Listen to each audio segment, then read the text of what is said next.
السلام علیکم ورحمۃ اللہ۔ میں آج آپ کے سامنے حضرت داؤد علیہ السلام اور حضرت سلیمان علیہ السلام کا واقعہ پیش کروں گی۔ حضرت داؤد علیہ السلام بنی اسرائیل کے پہلے بادشاہ تھے جن کو اللہ تعالیٰ نے بادشاہت کے ساتھ ساتھ پیغمبری بھی عطا کی تھی۔ ان سے پہلے بنی اسرائیل میں یہ قاعدہ تھا کہ بادشاہت یا حکومت ایک خاندان میں ہوتی تھی اور نبوت دوسرے خاندان میں۔ پیغمبروں میں حضرت آدم علیہ السلام کے علاوہ حضرت داؤد علیہ السلام ہی اللہ پاک کے ایسے نبی ہیں جن کو اللہ پاک نے خلیفہ کہہ کر پکارا ہے۔ چنانچہ اللہ تعالیٰ کا فرمان ہے، یا داؤد انا جعلناک خلیفۃ فی الارض، اے داؤد بے شک ہم نے تمہیں زمین پر اپنا خلیفہ بنایا ہے۔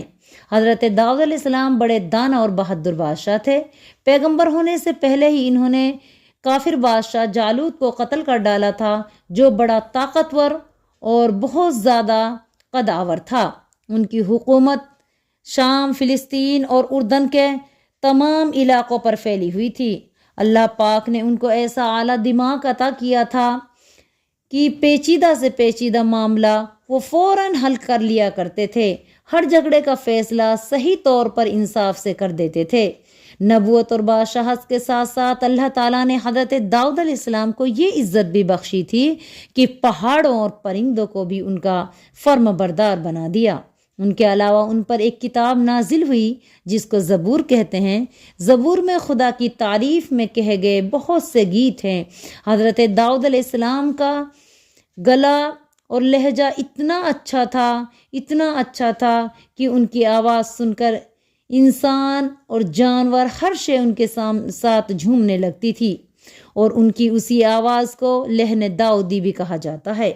اگرچہ حضرت داؤد علیہ السلام بہت بڑے بادشاہ تھے، لیکن وہ سرکاری خزانے سے ایک پیسہ بھی نہ لیتے تھے اور اپنے ہاتھ سے محنت کر کے اپنی روزی کماتے تھے۔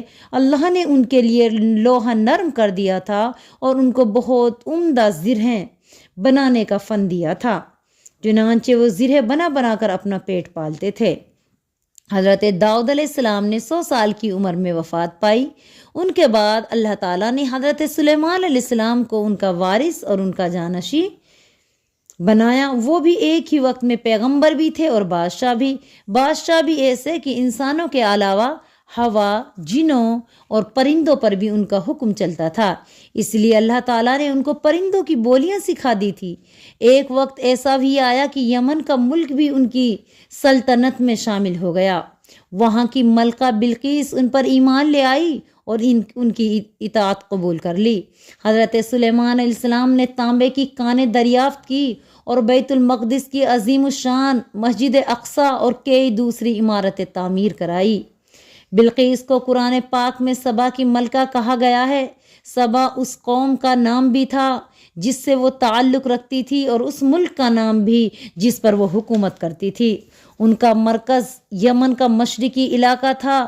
بلقیس کو حضرت سلیمان علیہ السلام پر ایمان لانے کی کہانی بڑی عجیب ہے۔ یہ قرآن پاک میں یوں بیان ہوئی ہے۔ آئیے ہم یہ مزیدار کہانی آپ کو بھی سناتے ہیں۔ ایک دن کا ذکر ہے کہ حضرت سلیمان علیہ السلام نے اپنے لشکر کا معائنہ کرنا چاہا اور حکم دیا، انسانوں، جنوں اور پرندوں کے سب لشکر ہمارے سامنے پیش کیے جائیں۔ اس حکم کے مطابق سب جمع ہو گئے۔ پھر ان سب کو لے کر ایک طرف حضرت سلیمان علیہ السلام چلتے چلتے چیونٹیوں کے ایک میدان میں پہنچے۔ ایک چیونٹی نے اتنا بڑا لشکر دیکھ کے دوسری چیونٹیوں کو آواز دی کہ او چیونٹیوں، فوراً اپنے اپنے بلوں میں گھس جاؤ، ایسا نہ ہو کہ سلیمان اور ان کے لشکر کے پاؤں تلے کچل جاؤ اور ان کو خبر بھی نہ ہو۔ چیونٹی کی بات سن کر حضرت سلیمان علیہ السلام ہنس پڑے اور کہنے لگے، اے میرے پروردگار، مجھے توفیق دے کہ میں تیری ان نعمتوں کا ہمیشہ شکر ادا کرتا رہوں جو تو نے مجھے اور میرے ماں باپ کو عطا کی ہیں، اور یہ کہ میں نیک کام کروں جن سے تو راضی ہو، اور مجھے اپنی رحمت سے اپنے نیک بندوں میں شامل کر۔ پھر حضرت سلیمان علیہ السلام نے پرندوں کی حاضری لی تو دیکھا ان میں ہدہد موجود نہیں ہے۔ فرمانے لگے، کیا وجہ ہے ہدہد نظر نہیں آتا؟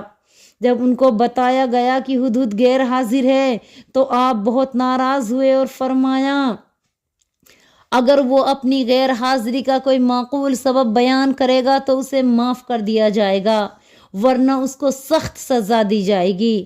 تھوڑی دیر بعد ہدہد بھی حاضر ہوا۔ حضرت سلیمان علیہ السلام نے اس سے پوچھا، ہدہد تو کہاں چلا گیا تھا؟ ہدہد نے بڑے ادب سے عرض کیا، جناب میں ایک ایسے ملک میں چلا گیا تھا جس کی مجھے پہلے خبر نہ تھی۔ میں وہاں ایک ایسی چیز دیکھ کے آیا ہوں جن کا علم یہاں کسی کو بھی نہیں ہے۔ میں اڑتا اڑتا اتفاقاً شہر سبا میں جا پہنچا۔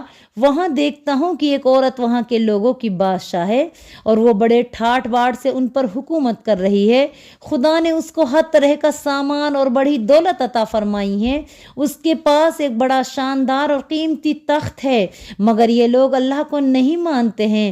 کیا ملکہ اور کیا رعایا سب سورج کو پوجتے ہیں، اس کو سجدہ کرتے ہیں۔ شیطان نے ان کے دل میں یہ بات ڈال رکھی ہے، جو کچھ وہ کرتے ہیں بہت اچھا کرتے ہیں۔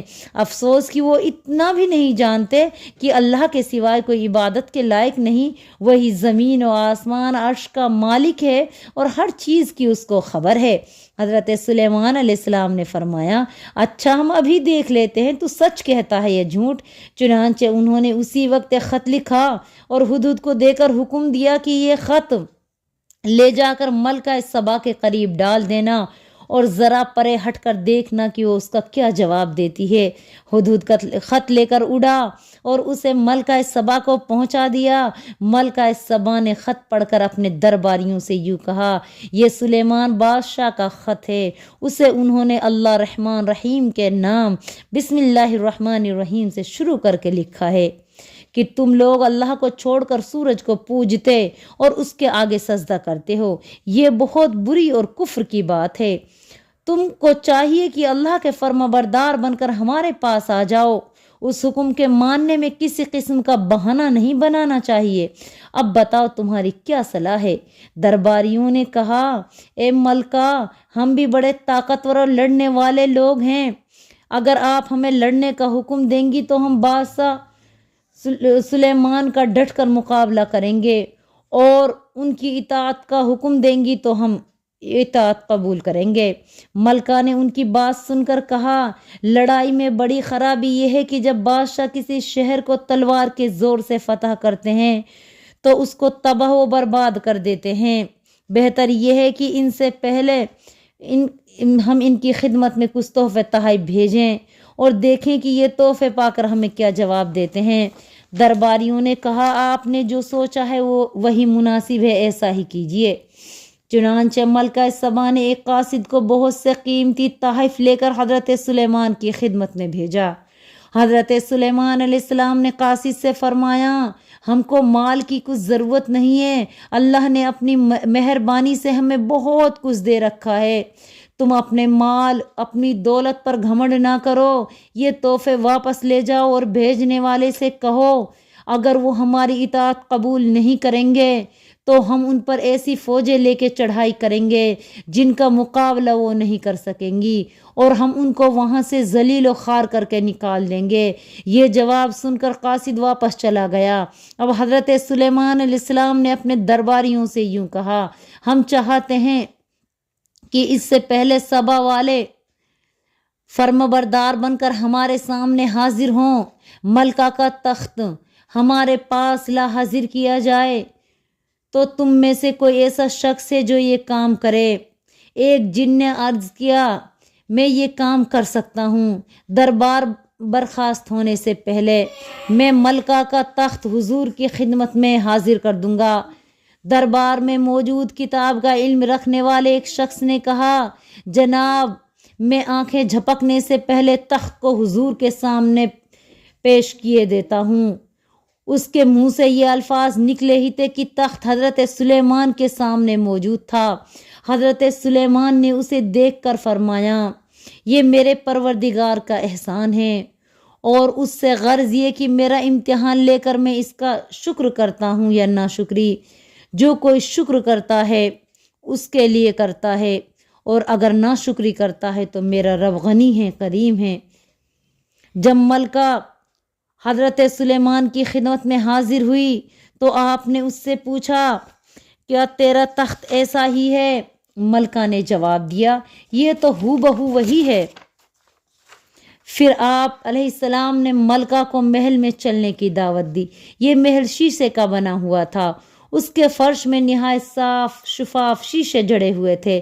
ملکہ نے محل میں قدم رکھا تو اس کو شیشے کے فرش پر پانی کے حوض کا دھوکا ہوا اور اس میں گزرنے کے لیے پنڈلیوں تک پائچے اٹھا لیے۔ حضرت سلیمان نے اس سے فرمایا، پائچے اٹھانے کی کیا ضرورت ہے، یہ شیشے کا چکنا فرش ہے۔ ملکہ بولی، اوہو مجھے تو بڑا دھوکا ہوا۔ اس کے بعد حضرت سلیمان علیہ السلام نے اس کو ایک اللہ کی بندگی کرنے کی نصیحت کی۔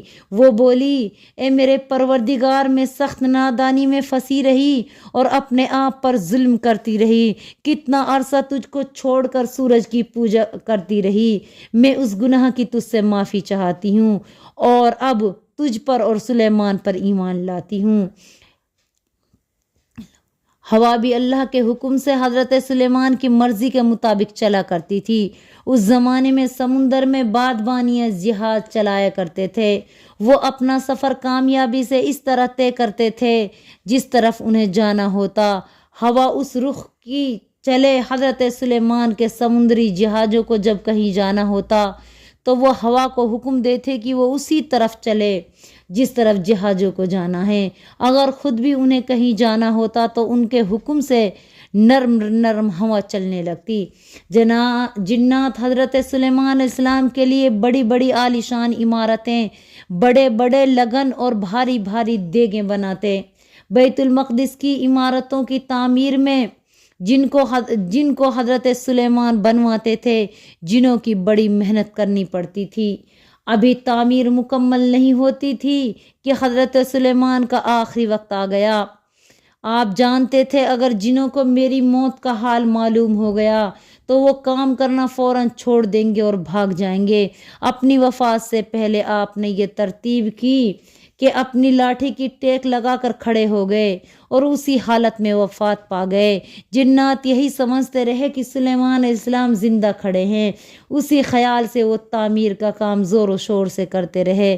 آخرکار لاٹھی کو گھن لگ گیا اور وہ کھوکھلی ہو کر ٹوٹ گئی۔ اس کے ساتھ ہی حضرت سلیمان علیہ السلام جو عرصوں سے فوت ہو چکے تھے گر پڑے۔ اب جنوں کو ان کی وفات کا پتہ چلا، اس وقت وہ کہنے لگے اگر ہم غیب کا حال جانتے تو اتنی مدت اس ذلت کی مصیبت میں نہ رہتے۔ حضرت سلیمان علیہ السلام نے پورے 40 سال حکومت کی اور حضرت عیسیٰ علیہ السلام کی پیدائش سے 926 سال پہلے آپ فوت ہو گئے۔ تو یہ تھا حضرت سلیمان علیہ السلام اور حضرت داؤد علیہ السلام کا قصہ۔ اس طرح کا اسلامک ویڈیو دیکھنے کے لیے آپ ہمیں لائک کریں، ہمارا چینل سبسکرائب کریں اور صدقہ جاریہ سمجھ کر اس کو شیئر کریں۔ السلام علیکم ورحمۃ اللہ وبرکاتہ۔